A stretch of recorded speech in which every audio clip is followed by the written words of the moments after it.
Welcome to the Illinois Primary Healthcare Association's Health Talks podcast. On this podcast, we highlight incredible individuals who advance community healthcare, advocacy, and public health while striving to improve patient care. Today's episode is part one of a two-part Black History Month special. We have Ollie Idowu, the CEO of IPHCA, Reverend Pastor Brooks, CEO of Lawndale Christian Health Center, and Ken Burnett, CEO of Christian Community Health Center. They'll be sharing their journeys as Black leaders, both the challenges they face and what gives them hope for the future of healthcare. I'm Ken Burnett, grew up on the west side of Chicago, met a wonderful lady and moved south. So I've seen the west and the south side of Chicago. Grew up, raised by two wonderful parents that truly were community engaged and concerning and loving their neighbors. And I think it continued to allow me to be as loving and caring for the community as well. So I'm excited to be here with these distinguished colleagues. Hey, I'm glad to be here too. Thank you guys for having me. James Brooks, I am CEO here at Lawndale Christian Health Center. Why do I emphasize that? Because Lawndale is in the community in which my family has deep roots. My family, the Brooks family, came to North Lawndale in the late 50s from, the South. They migrated here, and our family have had roots here. Actually, I'm a resident here in North Lawndale, so serving one of our anchor institutions in North Lawndale is an honor. My parents, when I think about kind of leadership, as we're talking about today, I think about my parents. My granddad actually was a pastor in the community.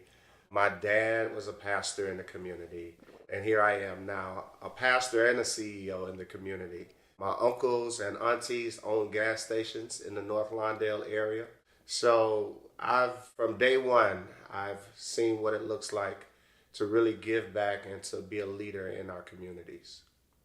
I'm Ollie Idowu, and I'm the president of the Illinois Primary Healthcare Association, and it's a great honor to be here with two friends, mentors, leaders in the community health center movement. My journey is a little similar. It's a way to say I'm a South Side Nigerian. Makes sense. I was born on the South Side. My parents lived on the South Side. In fact, as a kid, my primary care services, my pediatrician was at TCA on the South Side. Wow. But I grew up overseas. So I grew up in Africa. I grew up in Nigeria, and I moved back when I was 17. But Chicago's still home, Illinois is home, and it's always just great to be back. I could probably go to a number of cab stands on the South Side, and people will look at me and say, "I know your dad." But it's just great just to be back and just to be able to support our community. Just chiming in, I think you can't do this work alone, right? And you need one another. And, this is tough work, and I like to say hard work. And hard work, you need your brothers and sisters who are engaged in this work to encourage you along the way. And both Ken and Ollie, that's what they have been for me, a great encouragement when I'm feeling overwhelmed at times. I know that I can call on my brothers here. And actually, there are other CEOs, Black CEOs in particular, across the state that I can call on as well. And we can air our grievances or just share encouraging words with each other. I can echo that. I call it a kinship circle. It allows us to fellowship, to support each other, worship, coach, and assist each other, motivate each other to do well at what we do. We're blessed to have a skill set that God has provided us and positioned us to be in leadership roles working in community health. And so it's imperative for us to lean on each other because we're successful together.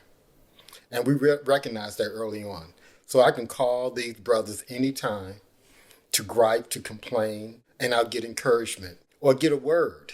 And that's so important, not only personally, but professionally. Because there's a lot of things that I've learned from these two individuals here.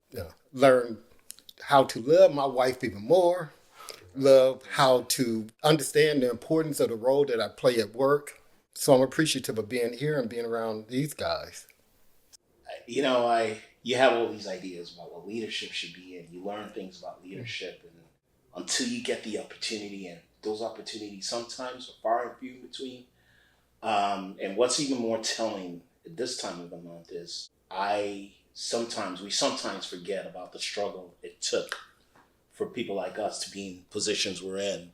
Right. But when we get in these positions, to have the support and the camaraderie that we have is phenomenal. And, you know, beyond the encouragement, it's also being held accountable, right? And I can trust this gentleman to tell me you're kind of being a knucklehead right now, which is important, right? And that's what I love about my role and about the partnership I have with my colleagues, and like Dr. Brooks said, right?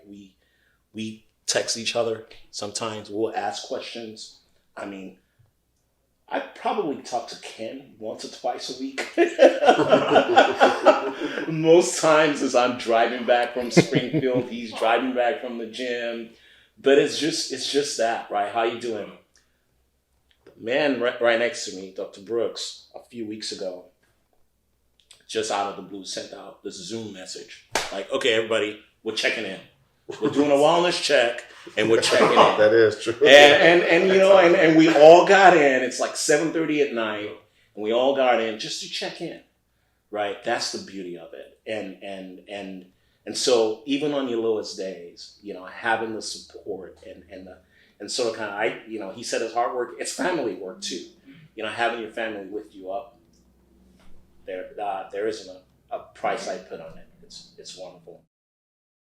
I can remember going to small town Illinois, going to school in rural central Illinois, my Ronald Reagan's alma mater, and going in. My first class was Calculus 1, and I transferred in, having started out at City College of Chicago, at Harold Washington College downtown. So I spent my first 3 semesters at Harold Washington College, so that's what I could afford. I got a scholarship to go to this small liberal arts school in central Illinois. My first class was Calculus 1. I walked in, it's a big round table, 8 students in calculus, right? They looked at me like I was lost. Like, right? Like, what are you doing here? Are you sure you're supposed to be in calculus 1? You know, they don't really see transfer students, sophomores take calculus, right? And I spent a lot of time trying to convince people I was capable. I was not an affirmative action, whatever it was at the time. But I say all that, and there's been a lot of work, a lot of talk about equity and health equity. People misunderstand what those things mean. But underneath it all, this month, to me, to be direct, it's about celebrating and honoring the work it took, the people who really every day, in spite of everything, put everything on the line to create opportunities that I'm now able to take advantage of, you know. And so for me, this month is about taking as much as I can, celebrating those little victories, and somehow figuring out a way to pay it forward. And it isn't, the work isn't really about celebrating Black History Month. It's really about a color thing. It's really just about honoring and remembering the things that help move our society forward as a whole. So I love it.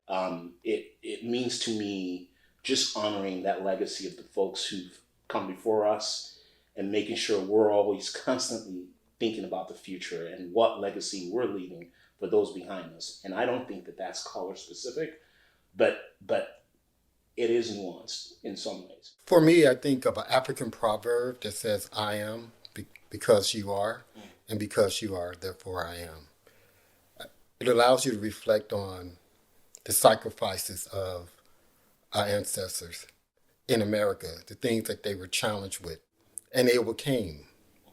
And I'm here because of them. I'm standing on the shoulders of so many that created a path forward for me to be a CEO, to allow me to be in a room with my colleagues who are also had the same sacrifice, but in a position to impact change. So we're just continuing on that legacy. And so I just reflect on who they are and what they've done for me. And I'm so appreciative, not just in February.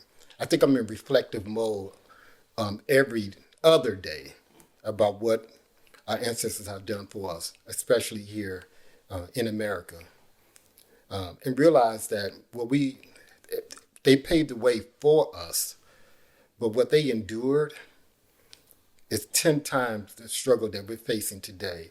So we have to be hopeful, we have to be encouraged, because our history helps us to understand the importance of our future. That's powerful. That's powerful. I am a pastor, and I lifted up, I actually pulled it out here, some statistics from 23, and just how many blacks were murdered in 2023. That's over 9,000. Heart disease is leading cause of death in the United States, and African Americans are 30% more likely to have hypertension, and 30% more likely to die from heart disease. Black Americans are more likely to be diagnosed with diabetes, high blood pressure, and even in strokes. We lead.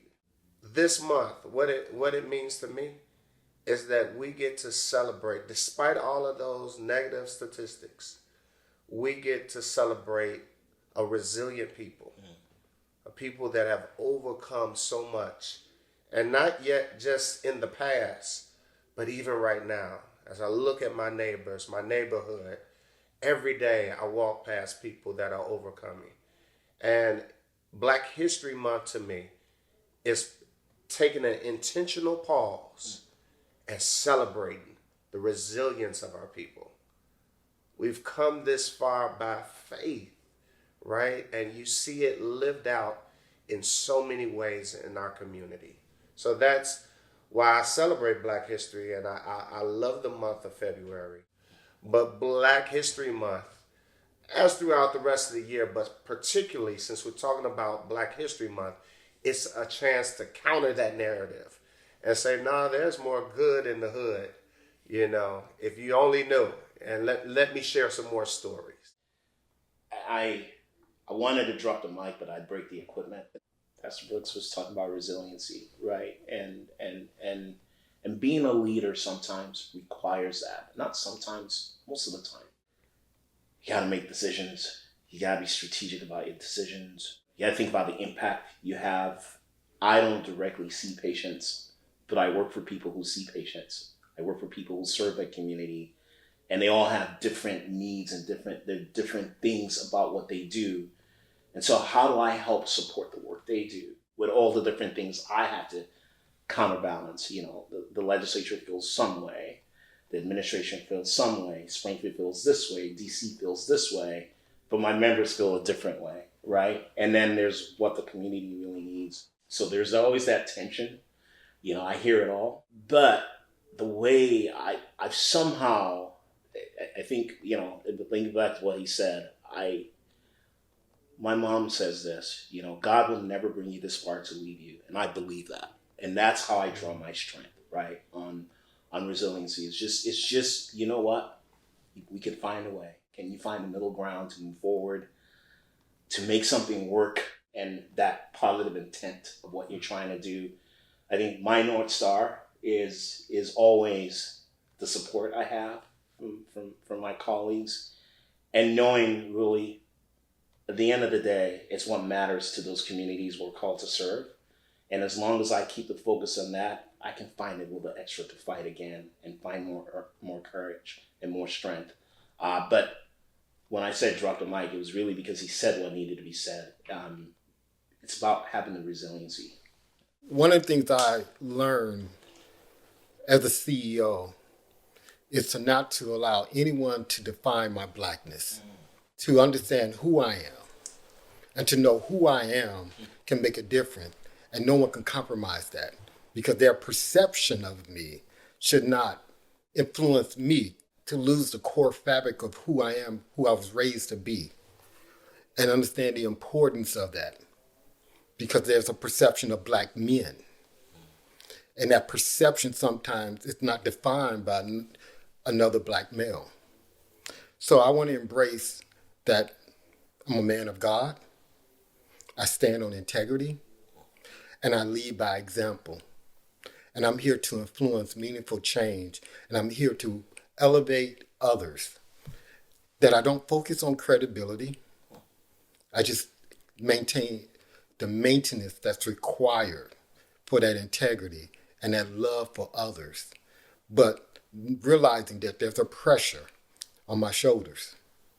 It's the pressure of representing the black community, my family, leading an organization, the pressure of the board, the funders, and have an impact in the community.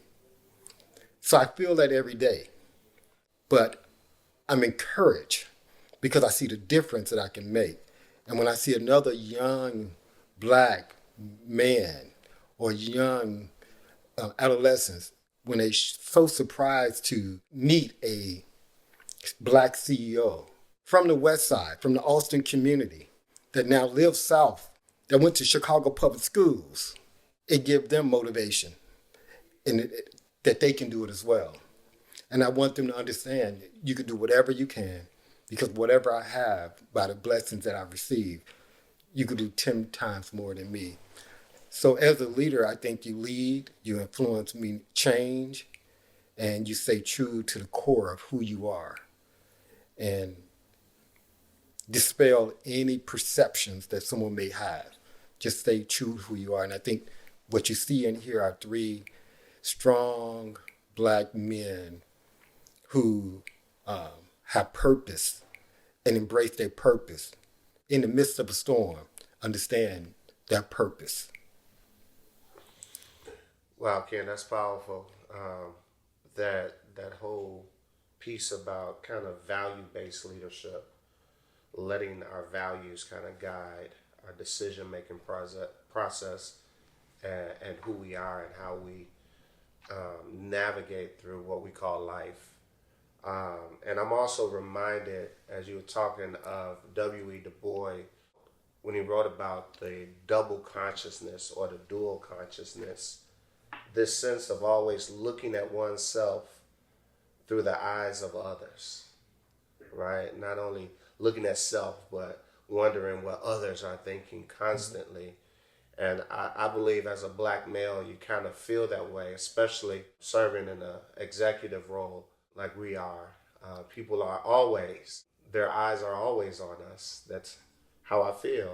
And actually, because of the values and that we embrace, we welcome that.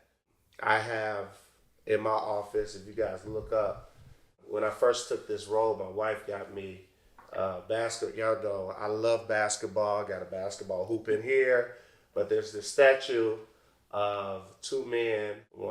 One is on the bottom, the other one is on shoulders, and then there's a third one that's dunking the ball, and he's on the shoulder of the top one. So sometimes I call that my situational statue, you know.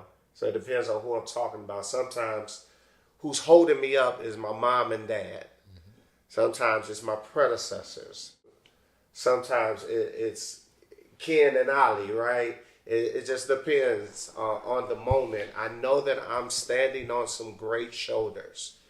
And therefore, since I'm standing on shoulders, I'm visible. And one of my values, since Ken lifted up values, is really proximity. This is why I live where I live.